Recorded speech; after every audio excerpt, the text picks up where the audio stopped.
Baik, jadi saya harus katakan bahwa ini ada intervensi dari kepala negara, kepala pemerintahan kita.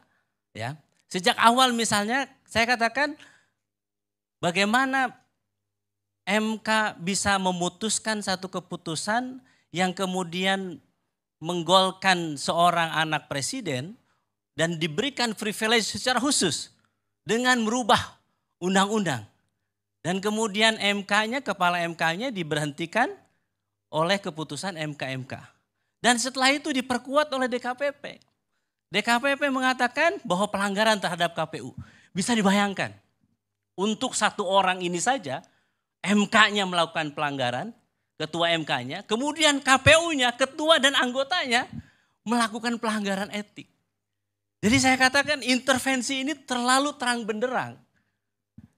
Karena bukan orang sembarangan yang menjadi calon ini. Maka saya katakan sejak awal pertama adalah bagaimana politisasi hukum ketika kita melawan kepala negara, kepala pemerintahan, maka tidak hanya itu saja. Maka saya katakan coba kita lihat bagaimana suara itu didapatkan, kita entah siapa yang menang, tetapi kita melihat bansos yang sangat luar biasa menjelang pemilu. Saya akan jawab. Ada yang mengatakan bahwa ini adalah El Nino. Saya pelajari ini El Nino. El Nino itu kalau dibandingkan dengan 2023, 2024 saat ini, maka harus saya katakan lebih panjang, lebih panas kondisinya ketika 2015 lalu. El Nino itu. Tapi saya harus katakan Bang Maman bahwa bansosnya tidak sebesar saat ini.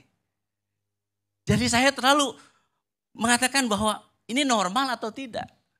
Ketika mohon maaf teman-teman 02 negara selalu mengatakan ini karena El Nino dan sebagainya. Maka saya membandingkan data, saya tanya teman di BMKG. Saya tanya teman di Badan Anggaran, apakah ini wajar atau tidak? Sehingga saya terakhir ini mendapatkan satu data yang menarik. Yaitu survei LSI tanggal 19 sampai 21 Februari. 69% penerima bansos mencoblos Prabowo Gibran. Nyaris 70%. Jadi itu berkah. Kenapa saya kira? Bang Maman, saya harus katakan. Kantong biru bansos Jakarta itu warnanya biru. Sama dengan kaosnya Prabowo Gibran, warnanya biru juga.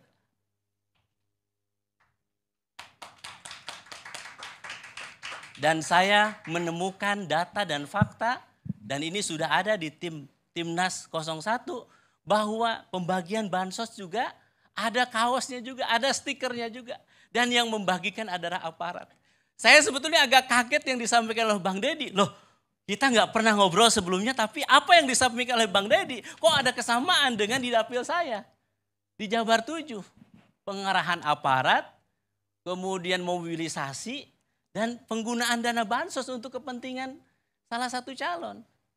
Jadi saya katakan ini wajar kalau surveinya bisa seperti ini. Bukan karena tiba-tiba orang memilih, oh ini karena mungkin program bansosnya menggelontor, kemudian kami menentang bansos, kemudian yang menerima bansos simpati dengan 02. Enggak, karena memang ada by design yang kita lihat, yang kita duga yang itu dilakukan. Itu sebagian ada amplopnya juga tuh, bukan cuma. Betul, saya kaget juga 300.000 kok, loh nilainya kok sama dengan di dapil saya. Terus cara-caranya memanggil aparat juga kenapa sama? Inilah yang kita saat ini bangun komunikasi.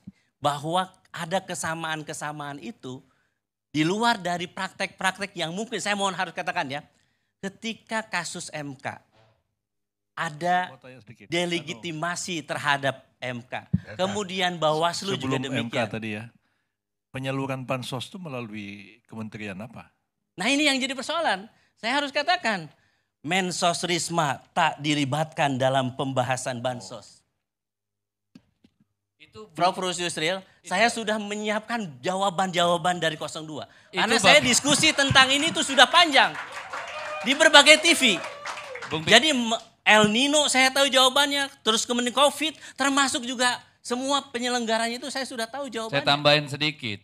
Itu juga kita harus pertanyakan karena menurut data yang ada di Kemensos, itu kalau saya tidak salah 18 sampai 20 juta penerima. Tapi yang sekarang itu penerima hampir 50 juta orang. Nah, persoalannya ketika tadi persoalannya tidak melibatkan Kementerian Sosial, datanya tidak digunakan, lalu datanya siapa? Ini juga yang terjadi apa? Orang yang kaya raya, barusan saya sebelum datang ke sini, saya telepon kawan saya. Benar nggak yang nerima orang kaya raya juga? Banyak juga orang yang mampu menerima bansos ini. Pertanyaannya, bansos ini apakah memang untuk menyelesaikan persoalan El Nino atau ini menjadi bagian APK atau bagian dari stiker atau alat kampanye ditambah dengan bansos negara ini. Ini saya ingin katakan apa yang saya sampaikan di berbagai forum tentu tidak punya makna apa-apa. Kecuali apa? Rakyat menghendaki ada forum terbuka yang lebih transparan untuk membuka ini. Dengan cara apa? Memang salah satunya hak angket. Karena dengan hak itu maka rakyat bisa tahu. Jawaban-jawaban, kekhawatiran itu. Benar nggak bansos ini dipolitisasi? Benar nggak aparat ini dimobilisasi untuk memilih 02? Benar tidak? Saat ini ketika KPU membiarkan cawapresnya menjadi Gibran tanpa ada PKPU, bisa dibenarkan atau tidak? Jadi sebetulnya banyak pertanyaan-pertanyaan publik yang saat ini ditanyakan dan seharusnya memang ini bisa dijawab. Dan kita mengatakan, Bang Karni, saya sebagai generasi muda ya yang berada di PKS selalu mengkhawatirkan ini. Kami ini jarang sekali anak dari seorang pejabat ini, pejabat itu. Kami ini proses kaderisasinya berjenjang dari bawah. Tidak ada anak pejabat dan sebagainya. Sehingga ketika melihat fenomena ini, kami khawatir virus nepotisme yang digunakan ini menjalar dari pusat sampai ke bawah. Sehingga yang kita harapkan adalah ayo kita buka. Supaya apa? Pemilunya kredibel. Pilpresnya nanti presiden kita bukan presiden dengan dasar kecurangan.